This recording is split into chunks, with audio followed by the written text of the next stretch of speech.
एक कमजोर सी दिखने वाली ऑस्ट्रेलियाई टीम ने सबसे मजबूत टीम भारत की टीम को विश्व कप 2023 के फाइनल में भला कैसे हरा दिया है। अगर इसका हम विश्लेषण करें तो सबसे बड़ा जो कारण समझ में आता है वो है ऑस्ट्रेलिया टीम की बेहतर प्लानिंग। जी हाँ, खेल को देखने से ही लगा कि ऑस्ट्रेलिया टीम बेहतर होमवर्क और प्लानिंग के साथ उतरी है। उसने भारत के हर एक बल्लेबाज, क्योंकि भारत की सबसे बड़ी ताकत बल्लेबाजी थी, तो ऑस्ट्रेलिया की टीम ने भारत के हर एक बल्लेबाज के लिए एक अलग प्लानिंग कर रखी थी, अलग जाल बुन रखा था और उस पर उन्होंने अक्षरशः पालन किया। उनके फील्डरों ने वही पोजीशन पकड़ के रखी जो बताई गई, उनके गेंदबाजों ने उसी लाइन पर बॉल की जहां पर वो प्लानिंग करके आए थे। हमने देखा कि हर एक बल्लेबाज के लिए किस तरह से खास किस्म की फील्डिंग सजाई गई और किस तरह की खास किस्म की गेंदबाजी की गई और उसमें सारे बल्लेबाज उलझते चले गए। आप बात करो रोहित शर्मा की, तो हमने देखा कि रोहित शर्मा को तेज खेलने की आदत थी, ऑस्ट्रेलिया वाले जानते थे। उन्होंने उनके लिए इतनी अटैकिंग फील्ड लगाई कि रोहित शर्मा उस जाल में उलझ गए। शुभमन गिल शुरुआत में थोड़े से कम शॉट खेलते थे, उनके लिए बिल्कुल खुली फील्डिंग लगा दी गई कि आप इसमें आमंत्रित शॉट खेलिए और वो उस आमंत्रण में उलझ गए। हमने देखा श्रेयस अय्यर के लिए उन्होंने कोई मौका ही नहीं दिया। उन्हें पता था श्रेयस अय्यर का जो फुटवर्क है वो बहुत कम वो इस्तेमाल कर रहे हैं और शुरुआत में काफी अंदर आकर के खेलते हैं। उन्होंने उसी तरह गेंदबाजी रखी और उनको 2 गेंद में ही चलता कर दिया।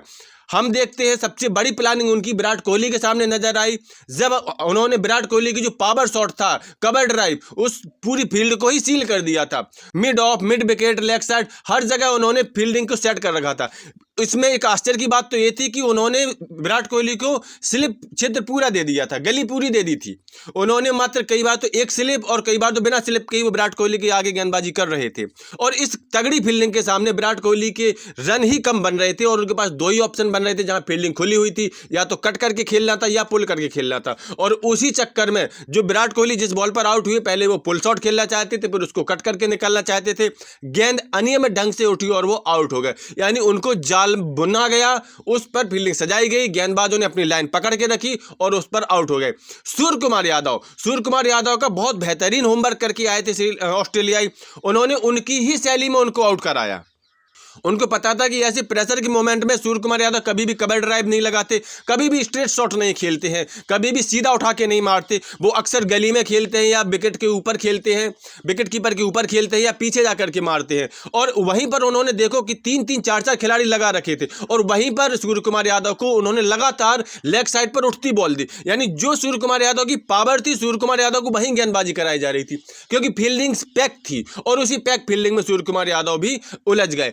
रविंद्र जडेजा के लिए भी उसी तरह की प्लानिंग की गई और वो भी उसमें उलझ गए। कुल मिलाकर के पूरे 6 बल्लेबाजों के लिए अलग अलग फील्डिंग, अलग अलग प्लानिंग, अलग अलग तरह की गेंदबाजी पहले से फिक्स करके आए थे और वो उस पर पूरी तरह से खरे उतरे और सभी बल्लेबाजों को सस्ते में आउट करने में सफल रहे। केवल एकमात्र बल्लेबाज जो केएल राहुल थे, उनके लिए प्लानिंग ऑस्ट्रेलिया की फेल हुई, लेकिन एक बल्लेबाज ज्यादा कुछ कर नहीं सकता था। एक तरफ से विकेट गिर रहे थे, पिच का मिजाज अनियमित था और केएल राहुल धीमा खेलने के अलावा कुछ और ना कर सके। तो कुल मिलाकर के एक पूरी प्लानिंग थी भारतीय बल्लेबाजी को रोकने के लिए। उसके बाद चूंकि वो मैदान ही ऐसा था कि बाद में थोड़ा सा ड्यू फैक्टर आ जाता है, चेज करने वाली टीम को लाभ मिलता है उस मैदान पर, तो बाद में छोटे लक्ष्य का पीछा करते हुए बल्लेबाजी के लिए ज़्यादा प्लानिंग की जरूरत थी भी नहीं। हालांकि भारत के गेंदबाजों ने शुरुआत के 3 विकेट निकालकर ऑस्ट्रेलिया पर दबाव जरूर बनाया, लेकिन आत्मविश्वास से लबरेज सेमीफाइनल के man of the match Travis head ने बिल्कुल एक तरफा मैच बना दिया और ऑस्ट्रेलिया को विश्व विजेता बना दिया। भारत को हार से संतोष करना पड़ा। कुल मिलाकर के इसमें टीम की पावर कोई काम नहीं आई फाइनल में। रण कौशल, बुद्धि, प्लानिंग और क्रिकेट की बेहतर समझ, बस इसी टीम ने ऑस्ट्रेलिया को विजेता बना दिया। भारतीय लोग अपने पावर के कह सकते ओवर कॉन्फिडेंस में आ गए, अपने शानदार प्रदर्शन के ओवर कॉन्फिडेंस में आ गए। उन्होंने कोई ज़्यादा प्लानिंग नहीं उनकी समझ में आई, क्रिकेट के मैदान में भी उनको कोई ज़्यादा प्लानिंग नहीं नजर आई। रोहित शर्मा के पास ऐसा लगा कि कोई फाइनल के लिए स्पेशल रणनीति ही नहीं है, वो उसी विनिंग कॉम्बिनेशन के साथ फाइनल में उतर गए। वो इस बात से थोड़ा सा अनभिज्ञ रहेगा कि ऑस्ट्रेलिया वाले उन 10 मैचों की पूरी होमवर्क करके आए होंगे कि किस तरह से टीम इंडिया ने खेला है, उसका खेल किस तरह का और किस तरह से वो मैच जीत रहे हैं। ऑस्ट्रेलिया वालों ने इस चीज़ को पकड़ा और भारत को रोकने में सफल रहे।